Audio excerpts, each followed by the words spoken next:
Team इंडियाचा star spinner R Ashwin आपल्या बॉलिंगमध्ये कायमच नवनवे प्रयोग करण्यासाठी क्रिकेट विश्वात ओळखला जातो। एशिया कपमधील बांगलादेश विरुद्धच्या मॅचमध्ये त्यानं आपल्या बॉलिंग ॲक्शनमध्ये बदल केल्याचं पाहायला मिळालं। मात्र त्याची ही bowling action Windies spinner Sunil नरेनसारखी वाटली।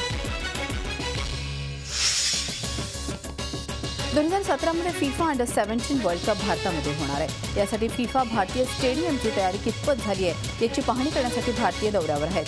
फिफाच्या टीमनं भारताच्या आयोजनावर समाधान व्यक्त केलं आहे, मात्र त्यानं भारतीय फुटबॉल महासंघावर टीकास्त्र सोडलं।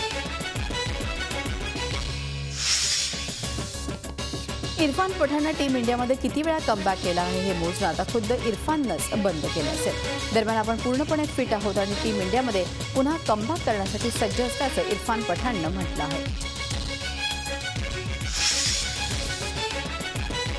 आपल्या फेवरेट क्रिकेटपटूंच्या व्यतिरिक्त इतर क्रिकेटपटूंकडे धोनीनं पाहिल्यास हरभजन सिंगला टीम इंडियात स्थान मिळू शकतं असं मत भारताचा माजी कॅप्टन सौरव गांगुलीनं व्यक्त केलं होतं। मात्र आता गांगुलीनं आपल्या वक्तव्याचा चुकीचा अर्थ काढण्यात आल्याचं म्हटलंय। मी असं विधान केलंच नव्हतं असं सौरव गांगुलीनं म्हटलंय।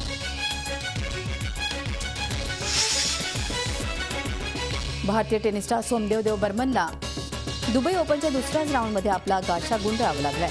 त्याला 137व्या मानांकित ट्युनिशियाच्या मालेक जाजिरीनं 6-3, 7-5 पराभूत केलं। 78व्या मानांकित सोमदेवनं अर्जेंटिनाच्या जुआन मार्टिन डोलपोर्टला पहिल्या राऊंडमध्ये पराभवाचा धक्का दिला आहे। त्यामुळे त्याच्याकडून मोठ्या अपेक्षा होत्या, मात्र त्याला लौकिकाला साजेशी मात्र कामगिरी करता आली नाही। एशिया कपच्या सलामीच्या लढतीत टीम इंडियाचे कॅप्टन विराट कोहलीनं 136 रन्सची मॅच विनिंग इनिंग खेळली। आपल्या करिअरमध्ये 19वी सेंचुरी विराट कोहलीनं आपल्या वडिलांना समर्पित केली आहे। 280 रन्सचा पाठलाग करताना कोहलीनं 122 बॉल्समध्ये 16 फोर्स आणि 2 सिक्सच्या सहाय्यानं 136 रन्स केले। या शानदार इनिंगसाठी विराटला मॅन ऑफ द मॅचच्या किताबानं गौरवण्यात आलं।